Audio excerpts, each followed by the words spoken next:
سبلايز فنون جميله الترم الثاني. وانا اسفه ان انا هقول كده، عارفه ان انتوا بتكرهوا الحركه دي، بس انا الفيديو دوت هيكون على بارتين عشان بجد الحاجه ما شاء الله كتير. ففي البارت الاول هوريكم الالوان اللي انا جبتها، وفي البارت الثاني بقى بقيه حاجه. بس في حل حلو قوي لو عاوزين تشوفوا كل الادوات، هتلاقوا الفيديو كامل في المكان الاحمر، هتلاقوا اللينك بتاعه في البايو، لو عايزين تشوفوا يعني الادوات كامله ومش قادرين تستنوا بارت 2. المهم يلا بينا نبدا، عشان بجد انا متحمسه قوي اوريكم الحاجه، عشان بجد انا فرحانه قوي بالحاجه، يعني مش قادره اوصف لكم، انا فعلا مبسوطه قوي. يلا بينا الحمد لله. طيب اول حاجه جبتها هي الوان اويل باستل. انا اوريدي عندي الوان اويل باستل اصلا نوع تاني، وعندي منها ال 56، يعني عندي منها كتير، بس هي مش الطف نوع. كنت عايزه اجيب من فيبر كاسل ال 56، بس ما لقيتش غير ال 12، فقلت الحمد لله فيما رزق. بصوا عايزه افتحها اوريها لكم، استنى.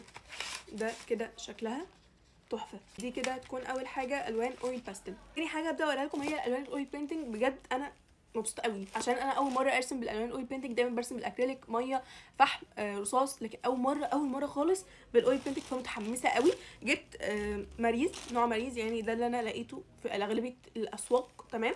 فجبت منه الدرجات اللي انا عاوزاها، وفي درجات انا مش لاقياها، فهوريكم جبت ايه. دي اول درجه من درجات الاصفر، ده كده شكلها. وجبت درجه تانية، دي اصفر فاقع اهي، تمام. لسه بحاول احفظ اسماء الالوان، يعني الوان لسه بحاول احفظها. دوت مخضر شويه كده، ليمون يلو، تمام. وللاسف اتلخبطت وجبت 2 من نفس الدرجه الاحمر اللي هي مديه على بني شويه، فاتفقت مع واحده صاحبتي انها تجيب الدرجه الثانيه 2 ونبدل سوا، عشان انا اكيد مش هحتاج درجه الاحمر الغامقه دي، يعني مش هحتاجها كتير كده، تمام. وجبت من الاخضر، بس ما لقيتش التيوب الجديده، فجبت من ماريز برضو التيوب القديمه، دي الدرجه اللي انا عاوزاها. وجبت لون اسود اهو، ولون بني ده كده شكله، وكمان لون ابيض. جبت منه 2، ما كانش مطلوب مننا 2، بس انا جبت 2، ده واحد ده التاني.